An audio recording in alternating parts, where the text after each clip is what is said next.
Welcome to south Indian cooking. இன்றைக்கி நம்ம பார்க்க போகிறது அருமையான டேஸ்ட்டில் மட்டன் கிரேவி எப்படி செய்யறதுன்னு பார்க்க போகிறோம். இந்த கிரேவி வந்து நல்ல சூடான சாதம், சப்பாத்தி, இட்லி, தோசை இது எல்லாத்துக்குமே ரொம்ப சூப்பராக இருக்கும். இப்போ இதை செய்யறதுக்கு வந்து ஒரு பேன் வச்சுட்டு 1 ஸ்பூன் மட்டும் எண்ணெய் சேர்த்துக்கலாம். இப்போ இதில் வந்து ஒரு 50 கிராம் சின்ன வெங்காயம் சேர்த்துடலாம். இப்போ இந்த வெங்காயம் வந்து நல்லா வதங்கி வரணும், நல்லா கலர் மாதிரி வதங்கணும். அப்போ தான் இந்த குழம்பு டேஸ்ட்டு நல்லாயிருக்கும். இல்லைனா அந்த பச்சை வாசனை வர மாதிரி இருக்குங்க. இப்போ நல்லா இந்த வெங்காயம் கலர் மாதிரி வதங்கட்டும்.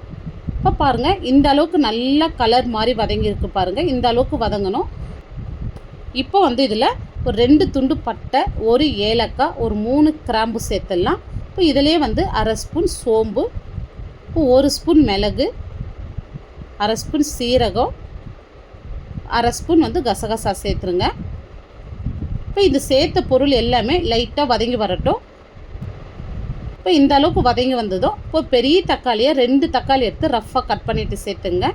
இப்போ இதோடு வந்து கொத்தமல்லி தண்டு கொஞ்சமாக சேர்த்துக்கலாம். எப்பவுமே கொத்தமல்லி சேர்க்கறதோட இந்த மாதிரி தண்டு சேர்த்துங்க, கிரேவி டேஸ்ட்டு ரொம்ப சூப்பராக இருக்கும்.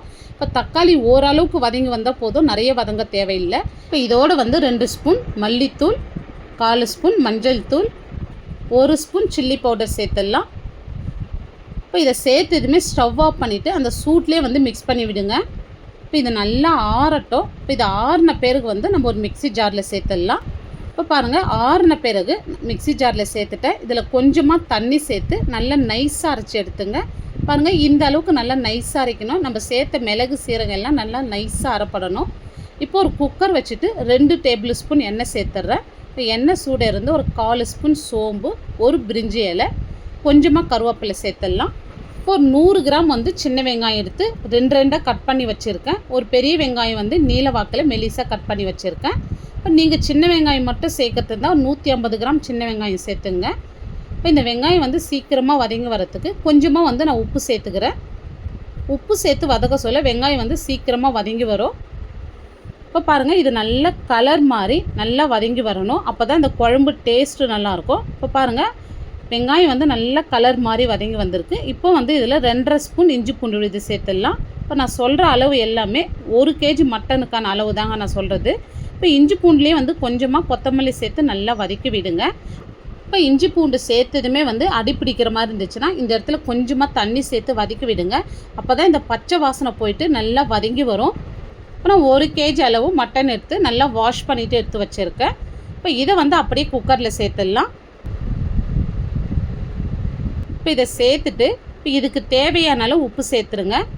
இப்போ இந்த உப்பு இஞ்சி பூண்டோடு நல்லா கலந்து விடுங்க. இப்போ கலந்து விட்டுட்டு மீடியம் ஃப்ளேம்லேயே ஒரு 2லேருந்து 3 நிமிஷத்துக்கு வந்து மூடி போட்டு விடுங்க. இப்போ இஞ்சி பூண்டு பேஸ்ட்டோடு வந்து மட்டன் வந்து ஒரு 3 நிமிஷத்துக்கு வந்து நல்லா வெந்திருக்கு. இப்போ வந்து நம்ம சில்லி பவுடர் சேர்த்துடலாம். இப்போ நான் வீட்லேயே அரைச்ச குழம்புத்தூள் வந்து ஒரு 4 ஸ்பூன் அளவுக்கு சேர்த்துக்கிறேன். ஃபஸ்ட்டே 1 ஸ்பூன் சேர்த்துருக்கோம் நம்ம வதக்கி அரைக்க சொல்ல. இப்போ வந்து 4 ஸ்பூன் சேர்த்துருக்கோம். இப்போ ஒரு 1/4 ஸ்பூன் மஞ்சள் தூள் சேர்த்துடலாம். இப்போ உங்கள் காரத்துக்கு தகுந்த மாதிரி நீங்கள் சில்லி பவுடர் ஆட் பண்ணிங்க. இப்போ 1 kg மட்டனுக்கு வந்து நம்ம சேர்த்துருக்கிற மிளகாத்தூளுடைய அளவு வந்து கரெக்டாக இருக்கும். பாருங்கள், இந்த மாதிரி நல்லா கலந்து விட்டுட்டு ஒரு 2லேருந்து 3 நிமிஷத்துக்கு வந்து மீடியம் ஃப்ளேம்லேயே நல்லா வேகட்டும். அப்போ தான் வந்து இஞ்சி பூண்டு நம்ம சேர்த்த மசாலாவோட இந்த மட்டன் வந்து நல்லா வெந்து வர சொல்ல தான் இந்த மட்டன் சாப்பிட்றதுக்கு டேஸ்ட் ரொம்ப நல்லாயிருக்கும். இப்போ மட்டன் பாருங்கள், நல்லா மசாலா பிடிச்சி ஓரளவுக்கு நல்லா வெந்து வந்திருக்கு. இப்போ தான் நம்ம அரைச்ச மசாலா சேர்க்கணும், ஃபஸ்ட்டே சேர்த்துக்கூடாது. இப்போ மிக்ஸி ஜார்லேயே கொஞ்சமாக தண்ணி சேர்த்துக்கலாம். இப்போ பாருங்கள், நல்லா கலந்து விடுங்க. இதை வந்து நான் கிரேவியாக தான் செய்கிறேன். இப்போ ரொம்ப திக்காக இருக்கிற மாதிரி இருக்குது. நான் இன்னும் கொஞ்சம் கூட தண்ணி சேர்த்துக்கிறேன். இப்போ பாருங்கள், கிரேவி வந்து இந்த அளவுக்கு இருக்குது. உங்களுக்கு தகுந்த மாதிரி நீங்கள் தண்ணி அட்ஜஸ்ட் பண்ணிங்க. இப்போ கன்சிஸ்டன்சி பாருங்கள், இந்த அளவுக்கு இருக்குது, எனக்கு கரெக்டாக இருக்குது. ஒரு 1/4 ஸ்பூன் வந்து கறி மசாலா, கொஞ்சமாக நல்லா ஃப்ரெஷ்ஷான கருவேப்பிலை சேர்த்துட்டு நல்லா கலந்து விட்டுங்க. இப்போ இந்த இடத்துல வந்து உப்பு செக் பண்ணிங்க, கம்மியாக இருந்தால் நீங்கள் சேர்த்துங்க, எனக்கு கரெக்டாக இருக்குது. இப்போ குக்கர் மூடி போட்டு ஒரு 3லேருந்து 4 விசில் விட்டு எடுத்துக்கலாம். இப்போ நீங்கள் விசில் வந்து அதிகமாக விட்டுட்டாலும் மட்டன் வந்து ரொம்ப வெந்துடும், சாப்பிட சொல்ல அந்த டேஸ்ட் வராது.